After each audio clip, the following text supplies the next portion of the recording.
My name is Susan Merritt. I'm 47 years old, and I still remember that summer. It was 1998. Hot, sticky, the kind of summer evenings where the air smells like dust and grass and the horizon seems to stretch forever. Nancy and I had just finished school. 18, restless, full of dreams about leaving our small town and finding something bigger, something better. That summer, our lives changed in the most unexpected way. Adam Moore came to town. 25, tall, with a bright smile and eyes that seemed to understand everything without speaking. He was the lead of an archaeological expedition near the outskirts of Asheville, a man so certain and brilliant that it felt almost unfair to the rest of us. Every girl noticed him. I noticed him.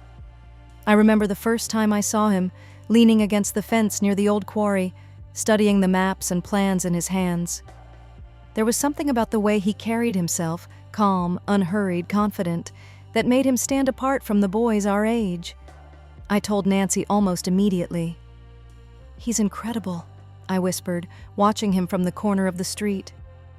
I like him." Nancy smiled at me, her face calm, her light hair catching the sunlight as it fell over her shoulders. "He's perfect for you," she said lightly, tossing the words like a casual joke. But I caught a flicker in her eyes. Something unspoken, a secret she kept close. She didn't tell me she liked him too. I wanted to believe her, and maybe I did. Maybe I wanted to believe we could each admire him safely, that she could like him too, but quietly, and we could still be friends. Over the next few weeks, we saw him everywhere, at the diner in the mornings, at the gas station, even at the fair where the whole town gathered in July. Nancy joked with him, leaned close when she spoke, laughed at his subtle humor, and I watched. Pretended I wasn't holding my breath, pretending it didn't matter to me. But it did. I couldn't help it. There was a pull in my chest, a quiet ache that I didn't know how to name. Admiration? Infatuation? Ambition? I wanted to be noticed by him, to be part of his world, to escape this small town, this ordinary life. And I knew it wasn't just a crush. It was something that would shape everything that came after. That summer, the air smelled like heat and possibilities. Nancy and I sat on the porch, sipping iced tea, talking about big cities, new lives, dreams. And Adam Moore walked into all of it, unknowingly, like a spark that could start a fire that would consume the next 20 years of my life. I didn't know it then, but the first step toward everything I would regret had already begun. After I told Nancy I liked Adam, she smiled, soft and unreadable, and said nothing about herself. I could tell from the way she glanced at him sometimes that she felt something too, but she didn't admit it. Not to me, not out loud. That secrecy made everything more complicated. Over the next few weeks, I watched them together. Nancy's laughter, the subtle tilt of her head, the way Adam's eyes lit up when she spoke. It was almost unbearable. I told myself I was happy for her, that it was harmless. But each smile, each look between them, twisted something inside me. I wanted to be noticed like that. I wanted his attention, his warmth, his admiration. And yet I forced a smile every time Nancy talked about him, pretending I didn't care. I wanted to be her friend, to support her, but the truth was, I was already aching with jealousy. One afternoon at the fair, I lingered near the Ferris wheel, pretending to admire the sky. I could see Nancy leaning toward Adam, her hair brushing her shoulders, his hand near hers. My stomach sank, but I told myself it didn't matter. I reminded myself that I had told her first, that I had confessed my feelings. That should have been enough, but it wasn't. Something dark and restless stirred inside me that summer. I knew I wanted Adam, more than just a fleeting crush. I wanted him for myself. And I began to understand, with a mixture of fear and exhilaration, that I might need to take action if I ever hoped to have him. That was the summer I learned how sharp envy could be, how easily admiration could turn to longing, and how quickly longing could become something more dangerous. It was a late afternoon, golden and warm, the kind of light that made everything feel sharper, more real. I had wandered toward the old quarry, pretending I wanted to sketch the rocks and trees, but really, I was following a compulsion I couldn't name. Nancy and Adam were there, sitting on a fallen log, laughing softly. At first, I thought I was imagining it, that maybe it was just a friendly touch, a hand brushing hers. But then I saw him lean closer, his lips meeting hers in a soft, deliberate kiss. I froze. I wanted to run, to yell, to throw something, anything, but my legs refused to move. I watched them, my chest tight, my stomach turning over itself. They didn't notice me. They didn't even know I was there. I felt a strange mix of emotions: admiration, jealousy, longing, and, unexpectedly, a little admiration for myself. I had seen it first, after all, and now I understood why he could fall for her. She was clever, beautiful, captivating in a way I could never show, and yet, I wanted him just the same. I didn't tell Nancy. I didn't want to. How could I explain that I had been watching them, that my heart twisted every time they touched? No, I would hold this secret close. I remember walking home that day, pretending to be casual, pretending nothing had happened. But inside, a plan was already forming. I couldn't just wait anymore. If I wanted him, truly wanted him, I would have to act.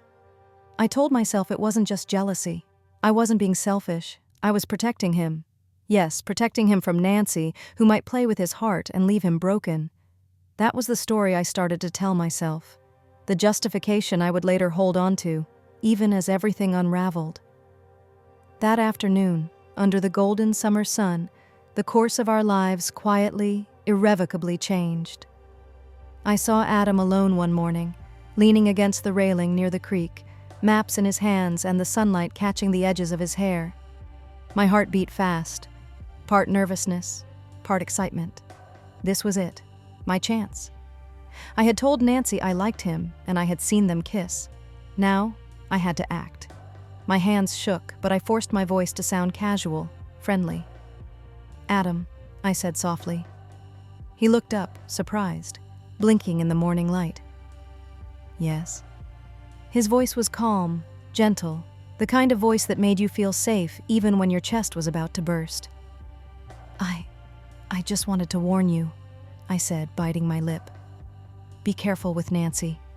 She's not serious about you. She might be playing with your feelings." I waited, heart hammering, watching his expression. He blinked, like he wanted to believe me, but also didn't want to. "She's... what?" he asked slowly, and I nodded, forcing myself to sound certain. I've seen it before. People like that. They charm you, and then you're left empty. You deserve someone honest, Adam. Someone who really cares."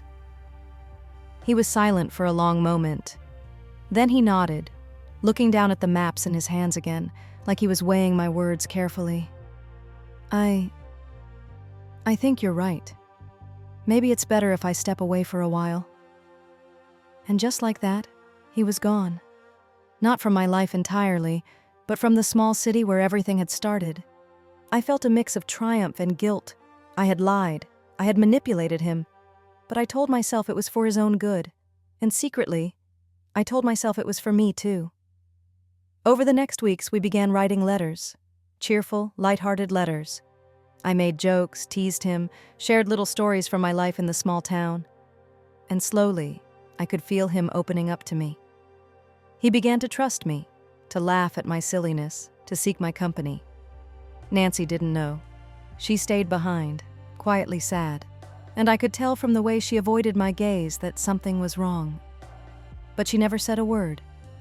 And I kept my secret, letting Adam grow closer to me, letting my plan unfold. It felt dangerous and thrilling, and I couldn't stop myself. I was stepping into a world I didn't yet understand, a world that would change everything. 2 months passed with letters, small notes filled with stories, laughter, and shared curiosities about the world beyond our small town. Each letter felt like a bridge, carrying us closer across the miles. I could feel him smiling at my words, his careful handwriting brimming with curiosity and warmth. Then one morning, a letter arrived that made my heart stop. He wanted me to come. to the city where he lived, to a place full of streets, lights, and possibilities I had only imagined in my dreams. I didn't hesitate. I packed a small bag, said goodbye to my parents with a brave face, and left behind the only home I had ever known. The train ride was a blur of nervous anticipation. My stomach twisted with excitement and fear. I was stepping into a new life, one I had chosen and one I thought I deserved. When I arrived, Adam was waiting. Taller than I remembered, with that same gentle smile, the same calm presence that had drawn me in from the beginning. Our first moments together were awkward, nervous, and yet full of an unspoken understanding. We laughed, we explored the city streets, we shared meals in tiny cafes. A few weeks later, we decided to live together. I moved into his apartment, and everything felt new and thrilling, even if the place itself was far from perfect. The walls were peeling, the paint cracked and faded, and the creaky wooden floorboards protested under every step. The furniture was mismatched and worn, the kitchen barely functional, and the bathroom smelled faintly of damp. Yet I closed my eyes to all of it. I focused on the small joys instead, the way sunlight streamed through the dusty windows, the scattered books and papers that spoke of his passion, the quiet hum of the city below. For the first time, I was truly part of his world, and nothing else seemed to matter. We married quietly, almost without ceremony, the two of us against the backdrop of the city we were discovering together. I remember the joy, the certainty, the feeling that I had finally won my place beside him. 3 months after our wedding, I found out I was pregnant. A wave of happiness washed over me. This was our life, our family, our dream realized. I felt love, excitement, and a sense of triumph. I had Adam, I had the city, I had everything I thought I had wanted. And for a moment, I believed it would last forever. Those first months were magical. The city buzzed around us, full of possibilities and excitement. Adam was incredible. Gentle, brilliant, endlessly curious. Every day with him felt like an adventure. I reveled in it, in our love, our laughter, the tiny apartment that suddenly felt like home. I watched him at work, meticulously cataloging artifacts, studying old ruins and maps with a focus I had never seen in anyone before. He would talk for hours about the things he loved, his eyes lighting up with excitement, his hands moving as if shaping ideas from the air. I admired him, truly. I loved him. And yet, something began to gnaw at me. Money never seemed to matter to him. Career advancement, social status, a life of comfort. Those were things I had dreamed of, things I had hoped Adam could provide, not just love. He was happy with modest apartments, simple meals, and endless hours spent in libraries or digging through ruins. I had imagined a life of glamour, travel, and luxury, but our reality was quiet, humble, almost fragile. I tried to ignore it at first, telling myself that love was enough. I also told myself that Adam was intelligent and capable, that he would soon earn more, that things would improve if I just gave it a little time. But as the months passed, small frustrations accumulated. The bills we couldn't always pay on time, the leaky faucet in the bathroom that dripped endlessly, the thin walls that let every sound from neighbors seep into our rooms. I longed to buy little things for the baby I carried, a soft blanket, a tiny pair of socks, a simple toy, and each time I had to tell myself we couldn't afford it, a quiet ache settled in my chest. Beyond the practical worries, there was a deeper yearning for comfort, security, a life where small joys weren't always tinged with scarcity. I told myself love was enough, and that soon Adam's talents would provide more. But sometimes even hope felt too fragile to fill the gaps in our world. I loved Adam, but I began to see that our dreams weren't aligned. My heart ached with the realization that the man I adored, morally pure, brilliant, gentle, could not give me the life I had imagined.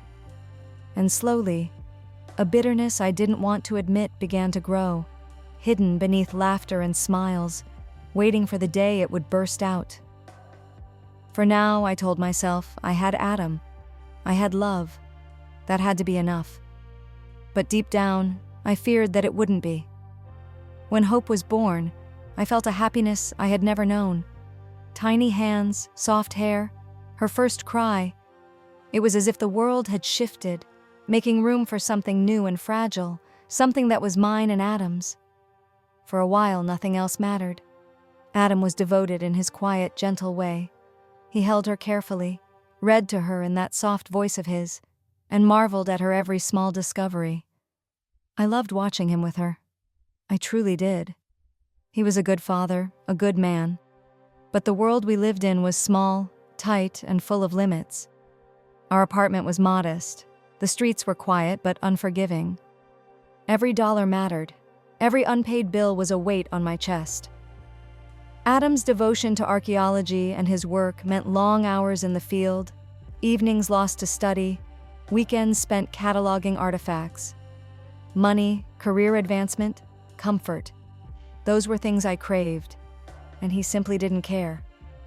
His philosophy was entirely different. He didn't care about money at all, only about his work, his discoveries, and the pursuit of knowledge that filled him with quiet satisfaction, no matter how modest our circumstances.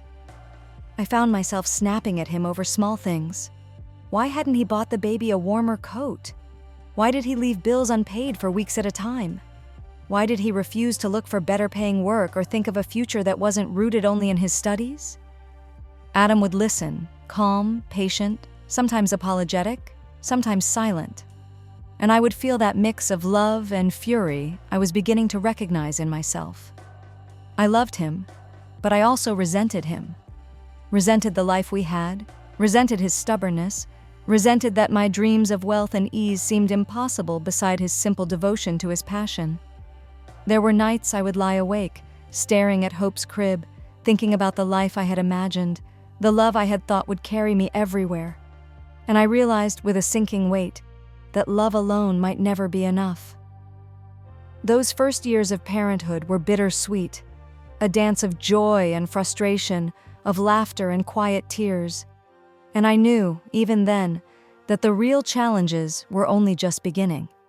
I found a job at the local kindergarten, thinking it would give me a sense of purpose beyond the walls of our small apartment.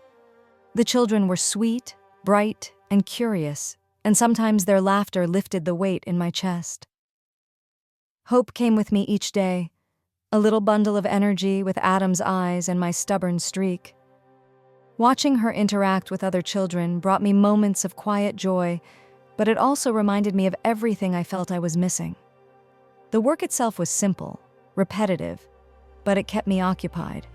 I organized toys, guided story time, and monitored little disagreements, all while pretending to be cheerful, pretending that I didn't notice the gnawing frustration that had begun to edge into my life. One morning, Hope got into a small quarrel with another girl, a girl named Lily. My colleague leaned in, whispering, "She's from a very wealthy family. Her parents might not take this lightly." I nodded absently, my mind elsewhere. Wealth, comfort, everything I had wanted and still wanted. I brushed it off at the time, thinking only of keeping Hope happy and safe. But when we went to speak to Lily's mother, I froze. Nancy. She didn't rush forward, didn't frown, didn't give me a single word of recognition. She was calm, elegant, radiant, the kind of woman who could command a room without raising her voice. She didn't greet me.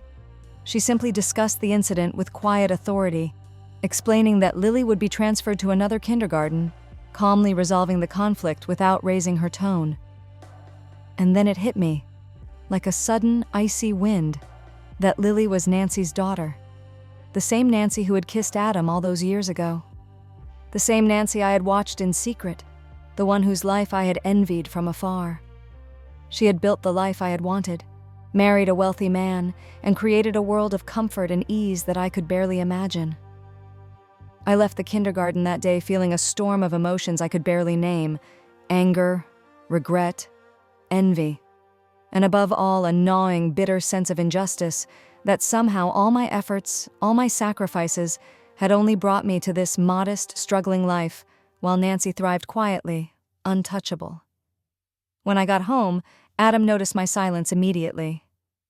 "What's wrong?" he asked, his voice gentle, calm. always steady. But that very steadiness sometimes made my resentment boil hotter. "It's Nancy," I said, my voice sharp. She's living a life I can't even imagine. Rich, comfortable, her daughter already set up and everything. And you've given me nothing. Nothing but bills and dreams I can't reach." Adam's calm eyes met mine. I watched the flicker, a tiny spark, the way his pupils widened ever so slightly, and I knew the truth. Nancy still had a hold on him, deep in his heart, even if he hadn't realized it for years. I'm not sure what you want me to do, Susan," he said softly. "I've always done my best, always tried to give you love and a home." "And it's not enough," I shouted, the anger spilling out after years of quiet resentment. "I wanted more. I wanted wealth, comfort, a life you can't give me because all you care about is your digs in the dirt and your books." He said nothing, just looked at me with that gentle patience that once made me melt, but this time it didn't soothe me. It only made the rage simmer hotter. That night, I lay in bed, staring at the ceiling, the weight of my choices pressing down on me. I had wanted Adam, yes, truly, deeply, and I had loved him once. But I had also lied, manipulated, and let jealousy guide me. And now, years later, the past had returned to remind me. Nothing I had built could erase the truth of what had been and what I had lost.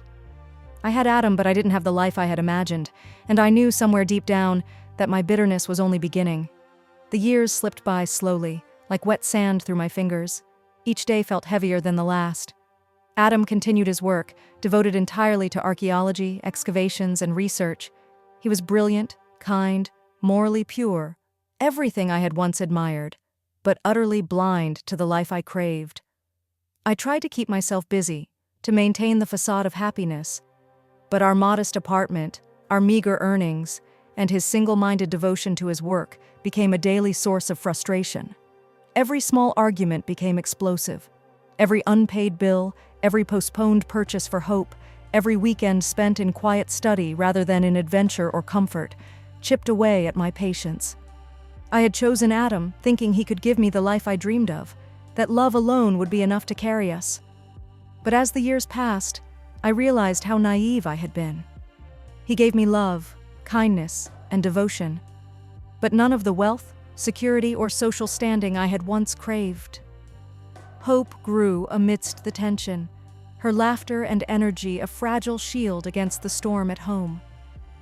She was bright, curious, and often sided with her father in our arguments, defending him with a stubborn loyalty that only fueled my bitterness.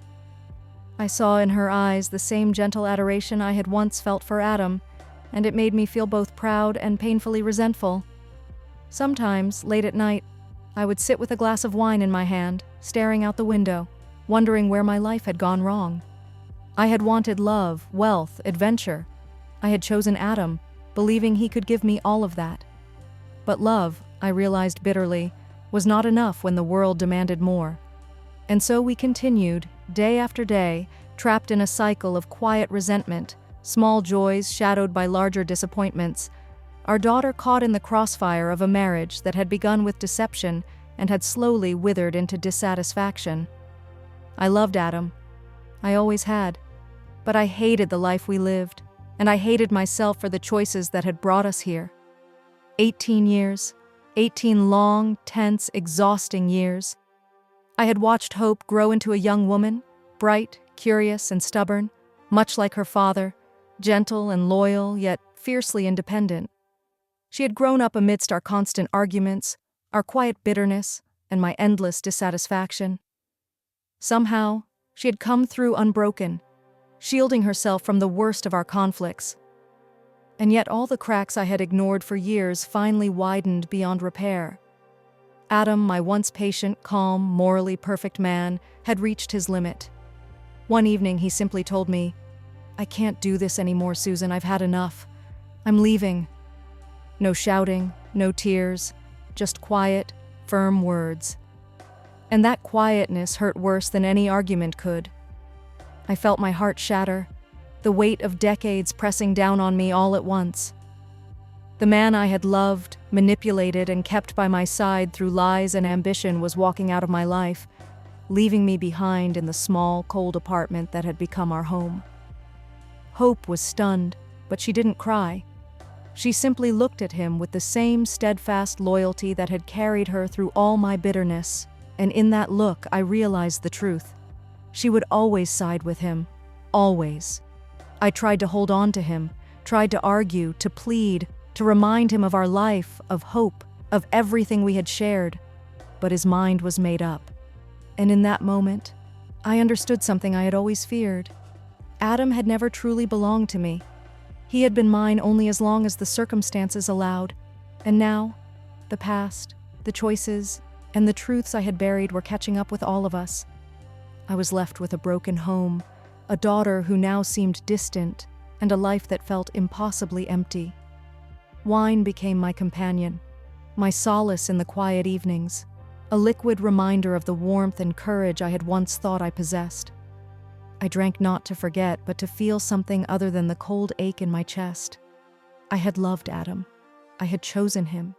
And yet, in the end, even that love could not keep him by my side. And so I sat, night after night, staring at the empty space where he had been, feeling the weight of my choices, my bitterness, and my regrets pressing down like an unrelenting tide. It was a quiet spring afternoon when Hope came home bubbling with excitement. "Mom, I met someone at college. Her name is Lily. She's amazing. You have to meet her." I smiled politely, listening to my daughter's enthusiasm, but a strange, unsettling feeling stirred deep inside me. I couldn't explain it, and I pushed it aside, telling myself it was nothing more than a fleeting impression. When Lily came over, my heart skipped in a way I hadn't felt in years. The moment I saw her, I froze. Those eyes, that face, that faint, almost imperceptible smile. My breath caught. She was Adam's mirror, an exact copy of him as he had been when he was young. Perhaps that was why Hope had never noticed the resemblance. She had never known her father at that age, never seen the man he had once been. The way Lily looked at Hope, the curve of her jaw, the depth in her gaze, all of it screamed the truth I had not wanted to face. I asked her casually, hiding the shock in my voice. "What's your full name, Lily?" She answered, unaware of the storm she had just unleashed. "Lily Thompson." The world tilted. Thompson, Nancy's married name. My chest tightened, my hands trembled. Adam had a child with Nancy. Lily, Nancy's daughter, my old rival, the one I had envied and hated for decades, was Adam's daughter. A rush of emotions crashed over me. Fury, jealousy, disbelief, and the bitterest taste of regret. All these years I had thought I held Adam, that I had controlled our past, that I had built a life with him. And yet, this quiet, brilliant, striking young woman had been part of his world all along. I had never known. I had never been aware. I felt my mind spiral, 1,000 scenarios flashing through it, each darker than the last. I wanted to shout, to confront, to shake the world until it righted itself. After Lily left, Hope lingered, her brow furrowed in concern. She had noticed the tension in my face, the way my hands trembled slightly, the faraway look in my eyes. "Mom, what's wrong?" she asked softly, stepping closer. I tried to keep it hidden, to preserve the secret, but the weight in my chest made it impossible. I leaned down, my voice barely above a whisper, and revealed the truth to her, my words spilling out in a rush. I begged her, "Please, don't tell Adam about this. Not now, not ever. Just promise me." Hope's eyes widened, shocked by the revelation, but she could see the fragile, shaken state I was in. She hesitated for only a moment before nodding, her small hand gripping mine. "I promise, Mom," she said quietly, and I believed her. It was the only comfort I had in that moment, that someone, even my daughter, understood the fragile world I was trying to hold together. The past had finally caught up to me, not as a memory, but as a living, breathing reality. A child who carried everything I had tried to erase, everything I had tried to control. And in that moment, I understood that my life, my choices, and my jealousy had created a world more tangled and bitter than I had ever imagined. I couldn't sleep. I couldn't eat. My mind replayed the moment I had seen Lily, Nancy's daughter, in our living room. Every laugh, every glance she exchanged with Hope, every subtle movement that mirrored Adam's expressions. It was unbearable. I had no idea how it had come to this. Nancy had left our native city just a few weeks after I did, and no one had seen her there since. Her parents had moved as well, and with time, any trace of her presence had vanished from the places I knew. I had never suspected that she had been pregnant from Adam, just 5 months earlier than I had been. The realization struck me like a blow I hadn't seen coming. I had spent years trying to control my world, trying to rewrite history with lies and manipulation, and now, the past had struck back in full force. I wanted someone to feel the weight of my fury. Tom, Nancy's wealthy husband, the man who had given her the life I had always craved. Perhaps if he knew the truth, perhaps if he realized that Lily was not really his daughter, he would act. I found him one afternoon, in his well-appointed home, a figure of calm authority and control. My voice trembled with anger and desperation as I said, "Tom, Lily isn't really your daughter. You have to know the truth. You need to see what Nancy has hidden from you all these years." He looked at me quietly, his calm gaze unshaken. Then he spoke, slowly and clearly. "I know. Nancy told me everything from the very beginning. We met when she was 5 months pregnant. I chose to love Lily anyway. I chose to make her my daughter, and I chose to love her as my own. Now, Susan, you need to leave our family. This is not your place." The words hit me like a physical blow. He wasn't shocked. He wasn't angry. He wasn't shaken in the slightest. He was composed, certain, untouchable. My years of jealousy, my anger, my resentment, and all of it meant nothing here. I left his home, my hands trembling, my chest tight. The past had finally shown me that some lives, some choices, and some loves could not be disrupted, no matter how desperate or cunning you were. And as I walked away, a bitter, icy truth settled over me. I had no power here, no leverage, no victory, just the endless, gnawing ache of envy and regret. The world seemed to twist on its axis one quiet afternoon when news came that Tom had died unexpectedly. It was sudden, shocking, and irrevocable. A life ended before anyone could fully process it. I sat in the small, dim apartment I shared with Hope, the weight of my past pressing down heavier than ever. Lily's existence, the secret I had carried for so long, suddenly felt even more dangerous, more fragile. Hope, now older and more perceptive, noticed my tension. She approached me, her young face full of concern and curiosity. "Mom, should I tell Dad about Lily? He should know, right?" she asked, her voice hesitant but firm. I looked at her, my heart tightening. This was the moment I had feared, the moment when the truth might finally slip out, when Adam might discover what I had tried to bury for decades. "No, Hope," I said firmly, taking her hands in mine. "You cannot tell him. Not yet. It's too soon. Too much. Lily, she's your friend, but she belongs to her own family. If Adam finds out now, it will destroy everything." Hope looked confused and torn. "But, Mom, shouldn't he know the truth?" "I know it's hard to understand," I said, my voice breaking slightly. "But some truths are too heavy to carry. You must trust me. Keep this secret. For now, for all of us." She hesitated a moment longer, then nodded. I could see the conflict in her eyes, the same stubborn loyalty she had always shown, and I knew she would obey. Even as the days passed, and life carried on in its small, slow rhythms, the secret weighed on me. I had spent decades trying to control everything, trying to shape my world, and now, more than ever, I realized the impossibility of it. The past, the lies, the envy, they had shaped me, but they could not be undone.